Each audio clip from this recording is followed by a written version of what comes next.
Joining us now to discuss investing in Africa is Robert Hersov. He's the chairman and founder of Invest Africa. Thank you so much, Rob, for making the time to join us today. Now, earlier we were speaking to the CEO of 1001 Voices, and I understand that this is a gentleman you actually are aware of, and a very similar topic. Again, we're looking at investment opportunities in sub-Saharan Africa. But what does Invest Africa really look for? You know, let's maybe start off with the structure of the network. How are you structured, and what is it that you're looking for in Africa?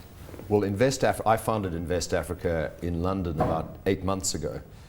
And it was simply as a result of, I kept getting calls from people saying, you know, we're going to Luanda, who should we meet? I'm looking at this deal in Kenya, could you give us some help? And my wife just said to me, you know, if you're going to be Mr. Africa in London, why don't you do something about it? So I did, and Invest Africa has taken off. We launched in London in May, in New York a few months later with Bob Diamond.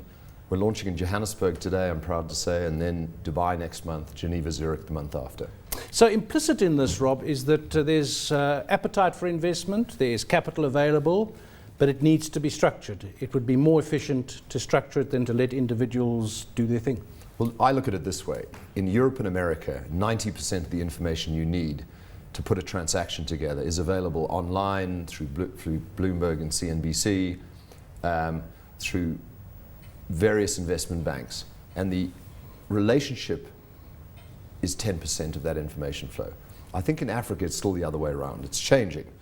But I think to be connected to the right transactions in Africa, you really have to know how things operate, the right people, or belong to a platform like Invest Africa that does that for you. To some extent, I'm sure there's also a risk element that you must be bridging or bringing down by having those on-the-ground connections. If we were to talk about risks, what are international investors still worried about when it comes to Africa? What are you having to allay their fears about? Yeah, here's the main thing, it's misperception. People have a view, and the view is often 10 to 20 years old and outdated about Africa. Look, there are 55 countries in Africa, so you can't generalize too much. But if you look at sub-Saharan Africa, governance has improved massively. I mean, it's not perfect. There are not children sitting on the street with begging bowls. There's not war and genocide and madness in every country. Good things are happening across Africa, and we're getting that message out to the world. And there's a lot of capital available, and we're giving people comfort that they can get in, make money, and do things the right way. You're living in London, but you've still got your South African accent, and of course you're the Hersov of the Hersov-Menel combination that formed Angloval Industries, Angloval Mining House, and so on. So what have you been up to that has kind of channeled you to this Invest Africa job? Well, I went and worked in America for a while, and then Europe and Britain, and founded a number of businesses, which has actually kept me there. But I've always wanted to come back to Africa and spend more time here in South Africa and the rest of Africa. And this is now the period of my life when I'm doing that. So what are you actually doing? I mean, it sounds good, you're channeling. Yeah.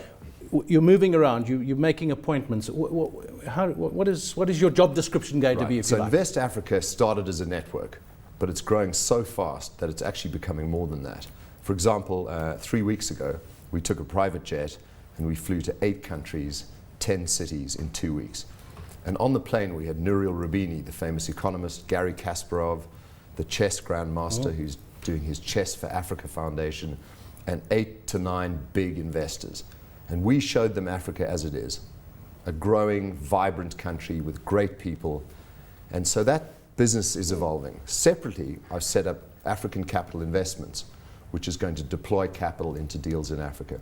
Rob, you say that you're showing investors Africa. Where is the greatest appetite? Where do they want to put their capital in terms of markets?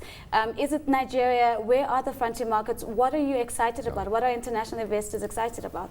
Well, I think what they like most of all are consumer-related businesses. So let's put mining and minerals out of the way for the moment, because that's really a big game, and that's going through its different cycle. There's the oil and gas industry, which is a big game, but in between those two is a huge booming consumer market. So retail, financial services, technology, real estate. These are huge opportunities, and we're seeing fantastic deals in these spaces.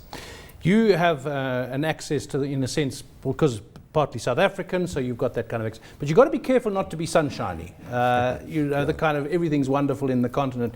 In South Africa, I mean, would investing in Africa include South Africa, firstly?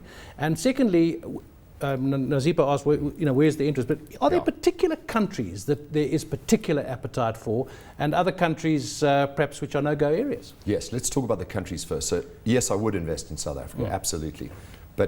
And it's not just sunshine everywhere. So on the 8-country trip, I was most impressed with Nigeria, because the perception of Nigeria is crime, corruption, and it's only for Nigerians.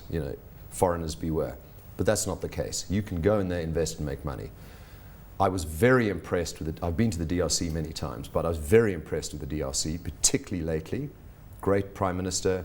The Katanga province, I think, is growing at double digits on its own. And I was least impressed with Zimbabwe. I think they've confused policy, and as investors, we have a choice. We can invest anywhere in Africa. We don't have to go to Zimbabwe. So they need to sort their policies out.